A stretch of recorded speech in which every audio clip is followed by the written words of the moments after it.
इज्राएल अंतिम चेतावनी गाजा को इज्राएल अंतिम चेतावनी को नहीं चर्चा। इज्राएल हमास चुक्ति भांगी 2 मासर सीजफायर चुक्तिर अंत होगा सह गाजा स्थल भाग में इज्राएली सेना जोरदार हमला करुछि। घन घन हमला परे दक्षिण गाजारे इज्राएल तार गतिविधि को बढ़ाइबारे लगी। प्रमुख नेटोजारिम कॉरिडोर को निज अख्तियार को नहीं जहां गाजार प्रमुख मार्ग बोली विवेचना करा जाए। गुरुवार इज्राएली रक्षा बल घोषणा करिछि कि गाजार अधारू अधिक अंचल को नियंत्रण को नहीं सारी आईडीएफ मध्य एवं दक्षिण गाजारे गोटे नुआ पिन पॉइंट स्थापन करी इज्राएल स्थलभाग आक्रमण आरंभ करिछि। आकाश मार्गरू बोमा वर्षणर गोटे दिन पर मध्य एवं दक्षिण गाजार स्थलभाग में इज्राएली सेना आईडीएफ यह बड़ कार्यानुष्ठान बोली कहुछि। बोमा वर्षारे पाखापाखि 400 लोके प्राण हरैछन्ति। फल हमास सह होइतबा 2 मासर सीजफायर चुक्ति भांगी। अधिक आलोचना करबा आम सहित अंतर्जातीय व्यापार विशेषज्ञ प्रोफेसर मानस बेहरा जोड़ी। प्रोफेसर बेहरा स्वागत करबा आलोचना को। ट्रम्प जितेबाला आसिले जो भली भाबरे आमे भाबिले जे बोधवे गाजारे जो स्थिति उत्पन्न होती से स्थिति रे निश्चय बदलाव आसीबो, किंतु किछि दिन युद्ध विरति परे एबे आउथरे जेतेबाला इज्राएल पूरा रक्तमुहा होईछि आ ए कथाटी कहा जायछि जे हमास जेहेतु पणबंदी को मुक्त करू नाही सेथि पई तांकू अंतिम चेतावनी देबा लगी इज्राएल स्थिर करिछि कि जोथिपाई जोरदार हमला करा जाउछि। सेटा कारण नुहे। इज्राएल आक्रमण करिवार दुईटी कारण होछि। गोटे हला तांकर देशीय राजनीति जोटा बेंजामिन नेतान्याहू को विरुद्ध रे दुर्नीति अभियोग रो विचार आरंभ होइथांता ताकू डाइवर्ट करिया पई सेथरु मुकुलिया पई से आक्रमण करिसंती। द्वितीय है आंतर्जातिक दिग से अमेरिकार ट्रम्प प्रशासन स्वीकृति नहीं जन की आक्रमण कर पणबंदी मान मुक्त करने उद्देश्य नहीं। ये तो पणबंदी मान जीवन को मृत्युमुख को ठेल देछि इज्राएल बर्तमान आक्रमण कर जहाँ एग्रीमेंट जनवरी 19 तारिख होता अस्त्रविरति राजीनामा से प्रथम पर्यायर पणबंदी मान मुक्ति पर इज्राएल सेना से हटब। इज्राएल सेना से न हटिकी गाजापट्टी अंचल बर्तमान जहाँ कहले नेटजारिम जोटा विभाजन करुच्ची उत्तर एवं दक्षिण गाजापट्टी से मझी अंचल टाकू दखल कर नहीं तार उद्देश्य हूँ एंटायर गाजापट्टी को कंट्रोल करिवो नियंत्रण करिवो। एवं जेतेबेले ट्रम्प प्रस्ताव देले गाजापट्टी रे से जो मध्यवर्ती अंचल सेठी गोटे रिसोर्ट करिवे बा होटेल करिवे ताकू एंटायर मध्यप्राच्यर समस्त राष्ट्र इवेन अमेरिकार जो हमारे समर्थक राष्ट्र साउदी अरब वाले राष्ट्र समस्ते विरोध कले। किंतु तापरे आक्रमण करिया पछरे प्रमुख कारण है जो अति दक्षिणपंथी राजनैतिक शक्ति इज्राएल से वर्तमान दुर्बल निर्वाचन हारिबा भलिया संभावना अच्छी। कारण आपण देखिए या प्रतिवाद रे इज्राएल जो माने पणबंदी अच्छी जो अभिभावक संघ बा पेरेंट एसोसिएशन जोटा से विक्षोभ कला इज्राएल पुलिस लाठीचार्ज कर गिरफ्त करपटे ये जो तीव्र प्रतिक्रिया रे हमास कही जे आमे वर्तमान भी आलोचना द्वारा उन्मुक्त रखुचु एक नेतान्याहू जानिचंती जे द्वारा पुणी आलोचना हम से बार्गेनिंग पॉइंट बढ़िया आक्रमण करछंती। किंतु सकाळु सकाळु लोक सोईचंती रमजान मासरे ये जो एयर बम्बार्डमेंट एवं आज ठारू तांकर मिलिटरी फोर्स स्थल भाग आक्रमण करछि। आज 70 जन मरछंती, काली 406 जन मरथिले एवं सेतिरे 183 जन शिशु अछंती। ये बड़ जघन्य दृश्य समग्र पृथ्वीर युद्धर इतिहास रे गोटाए दिन रे एते शिशु कोनोसी युद्ध रे मरि नांती। तो शिशु मान को मारिबा पछरे हमास ध्वंस करिवार कारण कोन किछि बुझा पड़ु नै।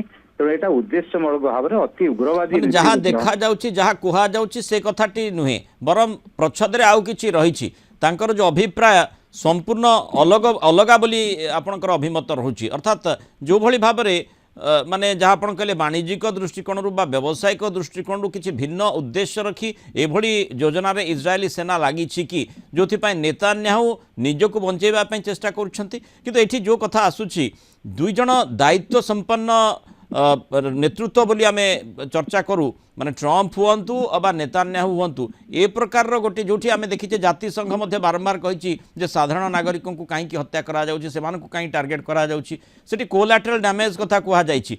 किंतु एबे जो स्थिति आपण जहाँ आलोचना करुछंती अंततः समस्ते मध्य ताकू देखुथिबे हृदयंगम करुथिबे इज्राएलीवासी मध्य देखुथिबे जे जो पणबंदी कथा कहा जाउछि सेमाने मध्य विपद मुह को ठेली हो जाउछन जेतेबेले जोरदार हमला करा जाउछि।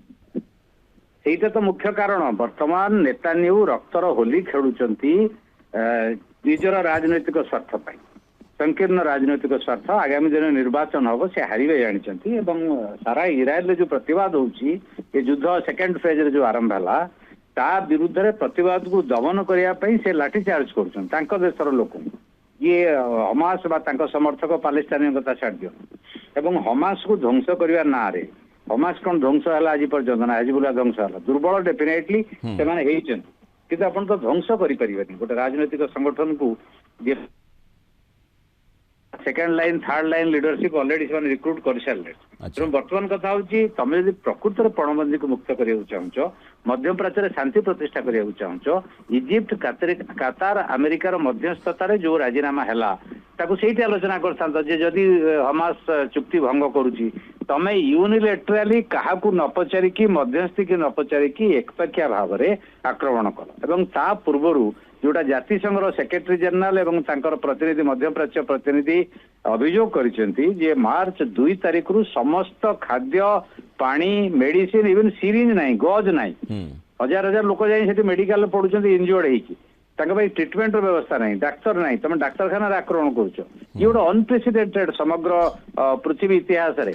ଆମେ ହିଟଲର ସମୟରେ ନାଜି ମାନଙ୍କୁ ଯୋଉ ଭଳିଆ ନାଜି ବାହିନୀ ଇହୁଦୀ ମାନଙ୍କୁ ହତ୍ୟା କରିଥିଲା ଅମାନୀୟ ଭାବରେ, ବର୍ତ୍ତମାନ ଠିକ ଏକ୍ଜାକ୍ଟଲି ସେଇ ଟାଇପର ଇହୁଦୀ ମାନେ ହିଁ ବେଞ୍ଜାମିନଙ୍କ ନେତୃତ୍ୱରେ କରୁଛନ୍ତି। ତାଙ୍କର ଯିଏ ଦକ୍ଷିଣ ପନ୍ଥୀ ଡିଫେନ୍ସ ମିନିଷ୍ଟର ସିଏ ଛାଡି ଦେଇଥିଲେ ସରକାର, ବର୍ତ୍ତମାନ ଜଏନ କରିଗଲେଣି। ମାନେ ରାଜନୈତିକ ଦୃଷ୍ଟିକୋଣ ତାଙ୍କୁ ଫାଇଦା ହେବ?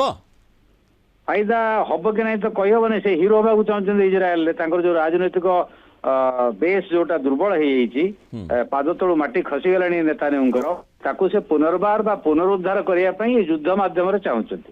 ତ ଯୁଦ୍ଧ ହମାସ ସହିତ କରାଯାଉ, କାର ମତ ଐକ୍ୟ ନାହିଁ, ହମାସ ସହିତ ଲଢେଇ ହଉ, କିନ୍ତୁ ନିରୀହ ମହିଳା, ଶିଶୁ, ବୟସ୍କ ଲୋକ ଗୋଟେ ଗୋଟେ ଦିନରେ ଗୋଟେ ଗୋଟେ ଷ୍ଟ୍ରାଇକ ରେ 400-500 ଲୋକଙ୍କୁ ତ ମାରି ଦଉଛ।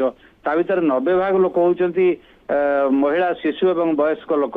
କାରଣ ଅଲରେଡି ଏବେ ଯେହେତୁ ଅଲ୍ଟିମେଟମ ଦିଆଯାଇଛି, ଅନ୍ତିମ ଚେତାବନୀ ଦିଆଯାଇଛି, କଣ ଚାହୁଁଛନ୍ତି ନେତାନ୍ୟାହୁ? ନେତାନ୍ୟାହୁ ଏଇ ଯୁଦ୍ଧକୁ ଗୋଟେ ଅସ୍ତ୍ର ପ୍ରୟୋଗ କରି ନିଜର ରାଜନୈତିକ କ୍ୟାରିୟର ଚାହୁଁଛନ୍ତି। ତା ସହିତ ସେ ଯୋଉ ଗାଜା ପଟ୍ଟାକୁ ଦଖଲ କରିଦେଇ ପୁରା ପାଲେସ୍ତାନୀୟ ମାନଙ୍କୁ, କାରଣ ସେ ନିର୍ଦ୍ଦେଶ ଦେଇଛନ୍ତି ତମେ ଏଠୁ ପଳାଅ। ତାଙ୍କ ଦେଶରେ ଗୋଟେ ସଭ୍ୟତା ଶହ ଶହ ହଜାର ହଜାର ବର୍ଷ ଧର ରାଷ୍ଟ୍ର, ତାଙ୍କୁ ତମେ ବାହାର କରିଦବ, ସେ ଅଞ୍ଚଳଟାକୁ ଦଖଲ କରିଦବ, ଇଏ ଅନପ୍ରେସିଡେଣ୍ଟେଡ। ଆମେରିକା ହ୍ୟାଣ୍ଡ ଇନ୍ ଗ୍ଲୋଭ୍ସ ଅଛି। ଟ୍ରମ୍ପ ପ୍ରଶାସନ ପ୍ରଥମେ ଯୋଉ ଇମେଜ ତିଆରି କଲେ ଯେ ଆମେ ଶାନ୍ତି ଚାହୁଁଛୁ, ଯୁଦ୍ଧ ମୁଁ ବନ୍ଦ କରିଦେବି 24 ଘଣ୍ଟା ଭିତରେ, ଏବଂ ଏଗ୍ରିମେଣ୍ଟ ହେଲା, ସମସ୍ତେ ଟ୍ରମ୍ପକୁ ବାହାବା ଦେଲେ। ଯାହା ହଉ ଟ୍ରମ୍ପଙ୍କ ଉଦ୍ୟମରେ ଗୋଟେ ରାଜିନାମା ହେଇଗଲା, କତାର, ଇଜିପ୍ଟ, ଆମେରିକା ମଧ୍ୟସ୍ଥିତାରେ ହେଲା। ସେ ଆକ୍ରମଣ କରିବା ପୂର୍ବରୁ ତମକୁ ପଚାରୁଛନ୍ତି, ଇନଫର୍ମେସନ ଦେଇଛନ୍ତି, ହ୍ୱାଇଟ ହାଉସ ନିଜେ ସ୍ୱୀକାର କରୁଛି, କିନ୍ତୁ ତାପରେ ବି ସେ ଅଟକେଇ ପାରୁନାହାନ୍ତି ଯୁଦ୍ଧ। ଏବଂ ଯୋଉଟା ମଧ୍ୟପ୍ରାଚ୍ୟର ସବୁ ରାଷ୍ଟ୍ର ଅଛନ୍ତି, joint Arabic Islamic extreme summit ଯୋଉଟା ତାଙ୍କର ଅଛି, ତାର ମନ୍ତ୍ରିମଣ୍ଡଳ, ବୈଦେଶିକ ମନ୍ତ୍ରିମଣ୍ଡଳ, ସେମାନେ କହିଛନ୍ତି, ୟାକୁ ନିନ୍ଦା କରିଛନ୍ତି ଏବଂ ଆଲୋଚନାକୁ ତୁରନ୍ତ ଆସନ୍ତୁ। ସେମାନେ ପ୍ରେସର କରୁଛନ୍ତି ଇଜିପ୍ଟ ଆଉ କାତାରକୁ, ଆମେରିକାକୁ। ଆମେରିକା ସହିତ ଆଲୋଚନା ଚାଲିଛି। ନେତାନ୍ୟାହୁ ଜାଣିଛନ୍ତି ପୁଣି ଥରେ ଆଲୋଚନା ହବ। ଆଲୋଚନାରେ ସେ ଆଉ ଗୋଟେ ଷ୍ଟ୍ରଙ୍ଗ ବାର୍ଗେନିଂ ପୋଜିସନରୁ ମାନେ ଷ୍ଟ୍ରଙ୍ଗ ପୋଜିସନରୁ ବାର୍ଗେନିଂ କରିବାକୁ ଚାହୁଁଛନ୍ତି, ଅଧିକ ଅଞ୍ଚଳ କେମିତି ସେଠି ମିଳିବ।